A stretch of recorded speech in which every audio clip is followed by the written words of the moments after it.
Thanks a lot. Yes. Do you have a question? Yep. Okay. You're talking life coach, right? Beg your pardon? You just talking life coach. Oh, I don't need it. I don't need it. You're talking life coach. You know, we've been told, we've been telling us, you know, get back to ourselves, get into ourselves. Yes. Start from there. If I come to you for coaching, or even if anyone else comes to you for coaching from this group, Yes. they're still stuck. What I'm asking you is if they're still stuck, then am I still stuck? And are you still stuck? It's a great question. That's a great question. And I feel in myself, I don't want to come to you. I'm not stuck. However, if someone else comes to you and they're stuck, then are you stuck? And I'm stuck. You're right. I got it. No, that is a great point. I can tell you that when I'm in a conversation with somebody and I'm coaching somebody, I'm cleaning on myself. I am very clear that that's the source, right? So before we get on any calls with anybody, we spend 10 minutes cleaning ourselves. And in the conversations that we have with people, I think it's really important that we don't give advice and we don't tell anybody how to fix themselves. Really what we do is we are a sounding board. We can hear what they're saying. We can continue to clean on ourselves as they're saying whatever they're saying. That's good. So that's between you and them. That will have absolutely nothing to do with me. Well, not according to Dr. Hugh Len. or not according to me. What I just said a little bit ago is that it's everything is in you. So whatever you're picking up right now that's in everybody else, it's actually in you. And 100% responsibility means sit there and do the cleaning. So, but you raised the question, I understand, on a conscious level, so let me ask you something. I'm going to ask the whole group. If we do another Zero Limits event, how many of you would come to it? Yeah. Why? Why? Because didn't you already get what the message was? If there's a verbal message, if there's one I could write down on the board, one I already put into a book, why would you come again? Yeah, there's a lot of, you're going to come up with all kind of reasons. It's the same reason you would want to coach. The same reason. I use coaches. I have a half a dozen different people that I will call on. I know that if there's any moment, and I do my best, I keep cleaning, I've told you how I'm doing it as much as I can, 24 hours a day. I keep taking action, I keep following my inspiration, but I have bumps in the road. And whenever I hit a bump and I don't know how to get over that bump with my own bag of tricks, I call a coach. I have found them to be incredibly valuable. And in fact, I created the Miracles coaching team in particular because of Zero Limits and people's questions like this. That they have questions about how do I apply this into my life, or they just want somebody who is rooting them on. If you saw my blog post just from a few days ago, I put a picture of my rear because I've gone 15 feet up a rope. And my trainer was at the bottom shooting the picture of me going up. Now, as an overweight kid growing up, I was never able to go up the rope, and my drill instructor, gym teacher, would make fun of me and everybody else, so there was humiliation there. I had a whole lot of cleaning. There was a deep wound. And when I did start getting fit, and I did build my own gym, I also put in a 15-foot tower with a long rope. And I've been trying to go up that rope for the longest time. One of the reasons I finally went up that rope, and I can go up it repeatedly now, is that I had a coach who believed I can do it more than I could believe I can do it. That's what kept me going. And in fact, in that case, occasionally he'd come over and he would go up the rope, which would give me a model of possibility. So there's all kind of reasons, but I think the most relevant thing is all of you are really in a wonderful place. You are really in a wonderful place right now, but when I asked you, would you attend another Zero Limits workshop, you don't really need to. Almost everybody said yes. That's why you would want to coach. And I think what Joe said about not needing it is absolutely, one of the strongest things I would say is that nobody needs it. There isn't a person in the room that needs it. I just know the difference that it's made for me in my life and the difference that it's made for my clients. I can give you a couple examples if that's helpful. I have one client that came to the program because he was very fearful all the time. He lived in India. He lives in India. And he was making a very good living on the internet, more than most people in his community. I think he was making $3,000 or $4,000 a month, which is a good living in India. But he was afraid to tell anybody that he was doing well because he was afraid they would curse him. Because he'd heard that, you know, as a matter of fact, in his past, somebody had told somebody and they put a curse on him, and then his business started going downhill. So we worked on it for a while, and then he said, well, you know, the other thing is that I'm working 15 to 20 hours a day to maintain my business. And after about 2 or 3 sessions with me, he came to the call, and I said, now, how is it going? How are you? How is your fear level? And he said, it's down to 5%. He said, I'm not afraid. I said, well, are you sharing this with your family? He said, no. As a matter of fact, he had bought a car and told his parents that someone gave it to him because he was afraid if he told them that he bought it, they would, you know, curse him.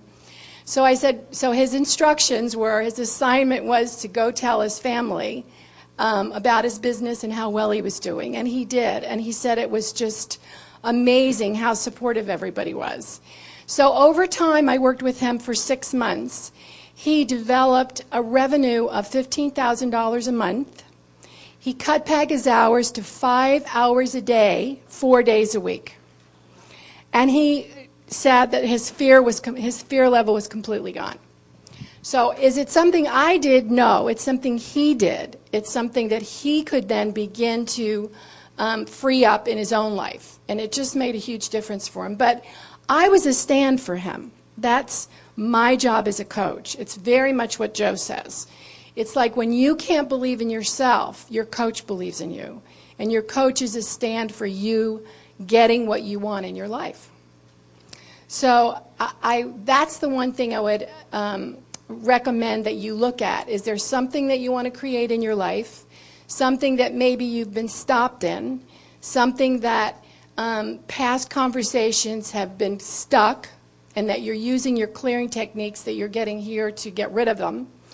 But they do come back from time to time. Those fears, those memories, those things that keep us stuck.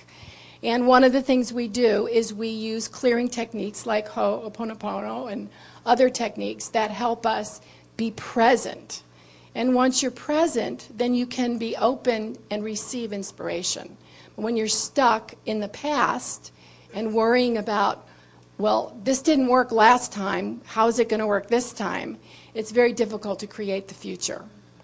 So other than that, that's really all I can tell you. I love my job. It's a real opportunity to be with everybody and to support them in the dreams that they have. And if you guys have any questions, I'll be more than happy to answer them. Anything? Anya, anything you want to say? Okay. Thank you. Yeah, you're welcome.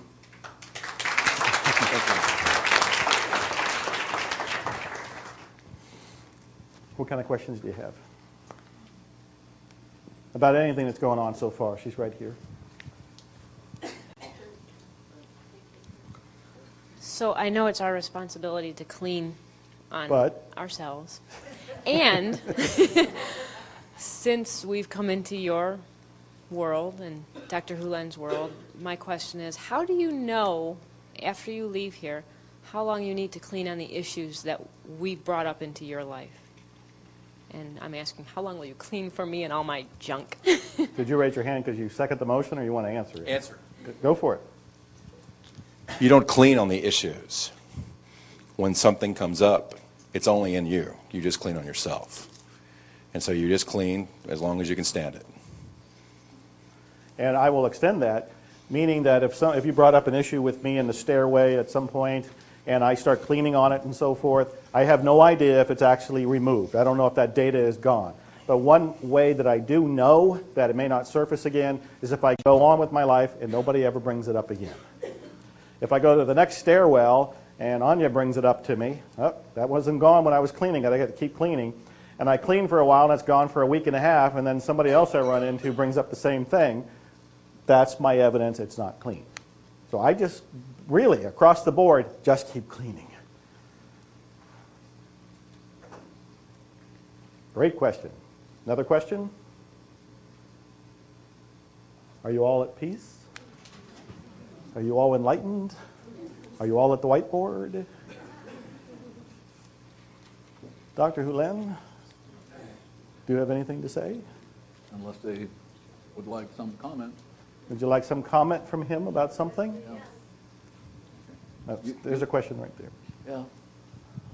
You said something earlier about a migraine being a curse, and I don't have one today, but I get them occasionally. I used to get them often. I don't get them as much anymore, and I do cleaning on it. So what do you mean by it's a curse?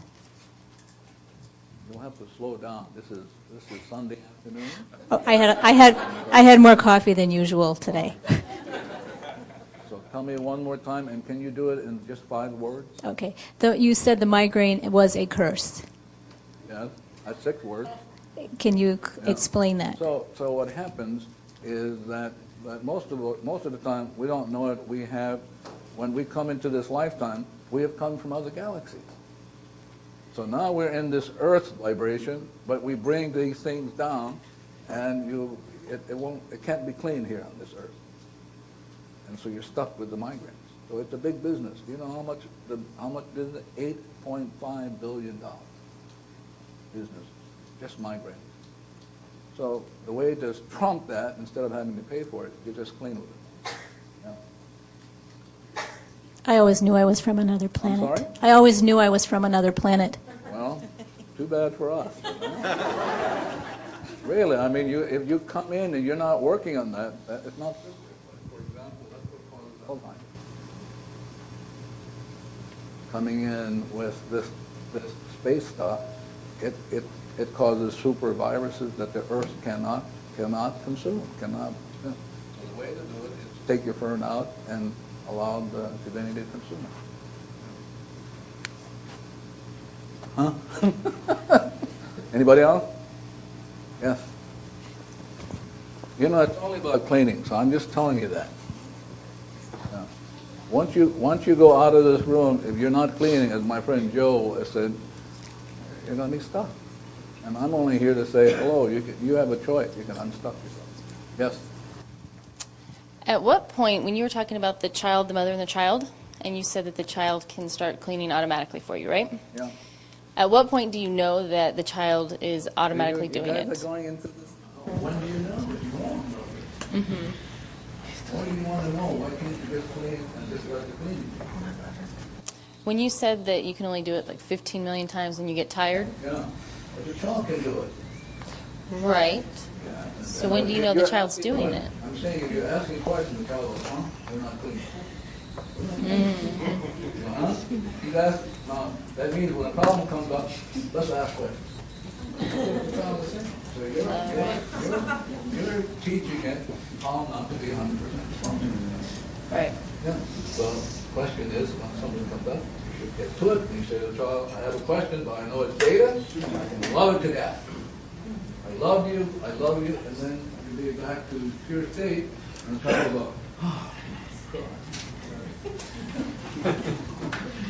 Thank you.